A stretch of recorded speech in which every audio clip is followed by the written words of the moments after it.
एक छोटे से गांव में एक चुड़ैल रहती थी जिसका नाम था चंद्रिका। वह बहुत ही शक्तिशाली थी और अपने जादू से गांव वालों को डराती रहती थी। चंद्रिका के पास एक जादुई बक्सा था जिसमें उसने अपने सभी जादू भर रखे थे। यह बक्सा इतना शक्तिशाली था कि कोई भी इसके सामने नहीं टिक सकता था। रोहन बहुत ही साहसी और बुद्धिमान था। उसने चंद्रिका के जादू से गांव को बचाने का फैसला किया। रोहन ने सुना था कि चंद्रिका का जादुई बक्सा उसकी शक्ति का स्रोत है, इसलिए उसने उस बक्से को चोरी करने की योजना बनाई।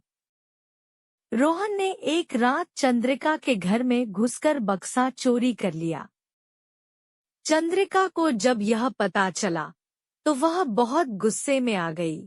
चंद्रिका ने रोहन को ढूंढने के लिए अपने सभी जादू का उपयोग किया, लेकिन रोहन ने बक्से को एक सुरक्षित स्थान पर छुपा दिया था। अब बारी तुम्हारी है। क्या रोहन कालिंद्री से बच पाएगा या नहीं? कालिंद्री ने अपने जादू से रोहन को ढूंढ लिया और उसे अपने सामने पेश किया।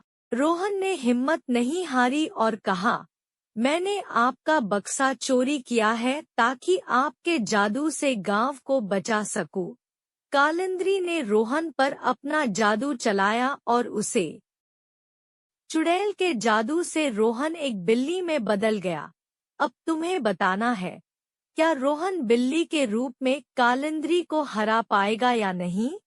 तुमने फिर से सही कहा। रोहन बिल्ली के रूप में कालिंद्री को नहीं हरा पाया। कालिंद्री ने रोहन को बिल्ली के रूप में अपने घर में कैद कर लिया। रोहन ने सोचा कि अब उसकी हार हो गई है, लेकिन तभी उसे एक नई उम्मीद मिली। कालिंद्री की एक बिल्ली जैसी दिखने वाली बहन थी जिसका नाम था कमलिंद्री। कमलिंद्री कालिंद्री से नाराज थी और रोहन की मदद करने को तैयार थी।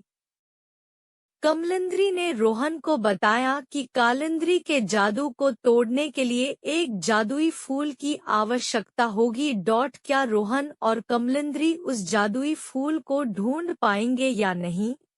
तुमने सही कहा। रोहन और कमलिंद्री उस जादुई फूल को ढूंढ पाए। कमलिंद्री ने रोहन को बताया कि जादुई फूल एक दुर्गम पहाड़ पर मिलता है। उन्होंने मिलकर उस पहाड़ पर चढ़ाई की और जादुई फूल प्राप्त कर लिया। रोहन ने उस फूल को कालिंद्री के सामने फेंक दिया, जिससे कालिंद्री का जादू टूट गया और रोहन फिर से इंसान बन गया। कालिंद्री को अपनी हार का एहसास हुआ और उसने रोहन से माफी मांगी। रोहन ने उसे माफ कर दिया और गांव वालों को बताया कि कालिंद्री अब खतरनाक नहीं है। कहानी समाप्त हुई। अब मैं तुमसे पूछती हूँ, क्या तुम्हें यह कहानी पसंद आई?